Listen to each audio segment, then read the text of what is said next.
ایک مشہور یوٹیوبر نے ہے, اس نے شغل لگانے کی, ابے یار یہ نہیں, لوگوں کے وہ مشہور یوٹیوبر کا اس نے لکھا, اس نے یہ کیا ہے, تو میں بتاؤں گا تو سب سمجھ جائیں گے کس کی بات ہو رہی.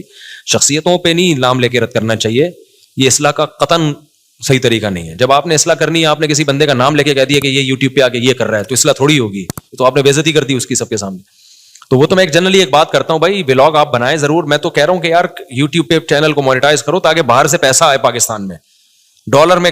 دیکھو جو جن کے پاس یوٹیوب کی ارننگ آ رہی ہے نا, یہ فیس بک کی یا ٹک ٹاک پہ چھچور بنانا کرو, جائز چیزیں بھی ٹک ٹاک پہ آ سکتی ہیں, کام کی چیزیں ڈالو ٹک ٹاک پہ, مزاح بھی ڈال دو, کوئی مسئلہ نہیں ہے. لوگ ڈپریشن میں ہوتے ہیں. کوئی ابھی کل میں اتنا تھکا ہوا تھا نا سفر میں, کل میں نے ٹک ٹاک میں مجھے کسی نے ویڈیو دکھائی, میری ساری تھکاوٹ دور ہو گئی, اتنا زور سے میں کہہ لگا کے ایسا ہوں. ایک مولوی صاحب تقریر کر رہے ہیں, اچھا اس کے پیچھے ایک مشہور ڈائلگ چل رہا ہے, وہ پروگرام تو اڑ گیا نا, وہ کیا ہے اس سے پہلے الفاظ کیا ہے,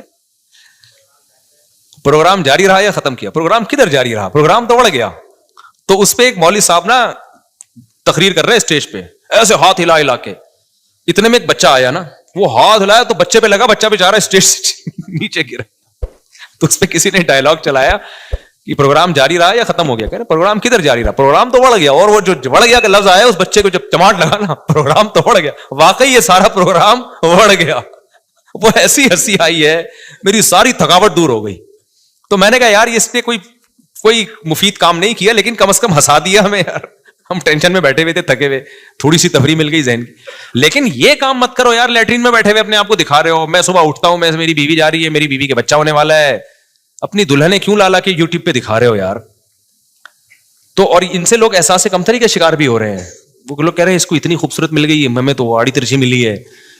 ابے وہ ابھی لگ رہی ہے نا یہ ڈینٹنگ پینٹنگ, وہ جب یوٹیوب میں آئے گی تو پورا ڈینٹنگ پینٹنگ, پورا باقاعدہ ڈینٹنگ پینٹنگ کا کام ہوتا ہے, ایسے نہیں ہوتی. صحیح ہے نا.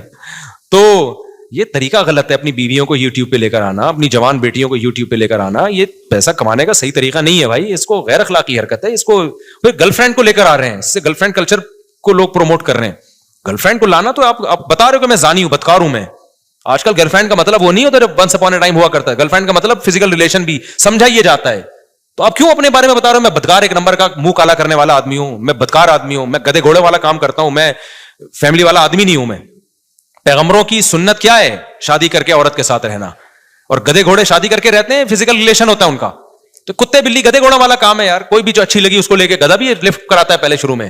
تو اب گرل فرینڈ کو لا رہے ہیں یوٹیوب پہ ولاگنگ میں, تو آپ بتا رہے ہو دنیا کو کہ میں گدے گھوڑے والا کام کرتا ہوں, کتے بلیوں والی میری زندگی ہے.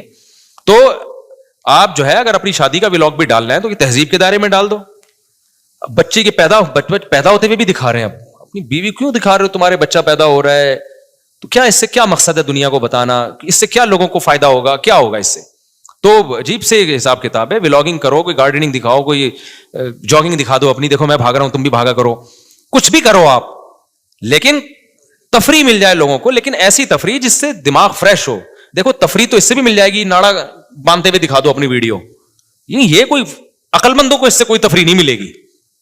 ناک میں انگلی گھماتے ہوئے دکھا دو اپنی, تفریح تو اس سے بھی آ جاتی ہے, لیکن کوئی بے وقوفوں کو ملے گی اس سے تفریح. اب وہ جو اس نے کیا ہے نا, وہ جو تھپڑ لگا دیا, وہ جان کر تھوڑی کیا ہے. اگر یہ جان کر بنایا ہوتا پھر ہم تو اس پہ لعنتیں بھیج رہے ہوتے ہیں. ابے لوگوں کو ہنسانے کے لیے تو کیا, وہ تو بیچارہ بھی نہیں کہنا چاہیے, تم ہاتھ پاؤں چلاتے ہوئے دیکھو تو صحیح کیوں کیا کر رہے ہو. گھما رہا ہے اور پروگرام تو بڑھ گیا. مجھے بڑا اچھا لگا. تو پروگرام تو بڑھ گیا بھائی, پروگرام جاری رہا, جاری نہیں رہا. کہہ رہے پروگرام کدھر جاری رہا, پروگرام تو بڑھ گیا. بڑا مزہ آیا. اچھا بھائی, تو اس لیے پیسہ کمانے کے جو ڈالر میں کماؤ, اس سے فائدہ یہ ہوگا کہ جب آپ کو اطلاع ملے گی نا ڈالر مہنگا ہو گیا ہے, تو آپ کی صحت پہ اس سے کوئی فرق نہیں پڑے گا, کیونکہ آپ کی ارننگ سوشل میڈیا سے آ رہی ہوگی, ڈالر میں آ رہی ہوگی, تو آپ کی صحت پہ فرق نہیں. تو پاکستانیوں کے پاس نا سب کچھ ختم ہو گیا میرے بھائی, ابھی یہی ایک بچا ہے. On line business, e commerce کی طرف آؤ, ادھر سے چیز خرید کے اس کو پہناؤ. دنیا, یہ انٹرنیٹ نے نا دنیا کو گلوبل ولیج بنا دیا ہے. یہ ہمارے فائدے میں گیا. آپ کو پتا ہے گوروں کو اس سے اتنا فائدہ نہیں ہے جتنا ہم کو فائدہ ہے. ہمیں سے اگر ہم سیکھ لیں, یہ وجہ اس کی ہے کہ جب آپ ایک گلوبل, پہلے تاجر کو جانا پڑتا تھا امریکہ, اب آن لائن امریکہ اور پاکستان کا فرق ختم. میں گیا ہوں ایسے ملکوں میں, انتہائی غریب لوگ, ایک دن بھی اسکول نہیں پڑھے, کروڑوں روپے کما رہے ہیں. کیسے؟ کہہ رہے ہیں آن لائن بزنس.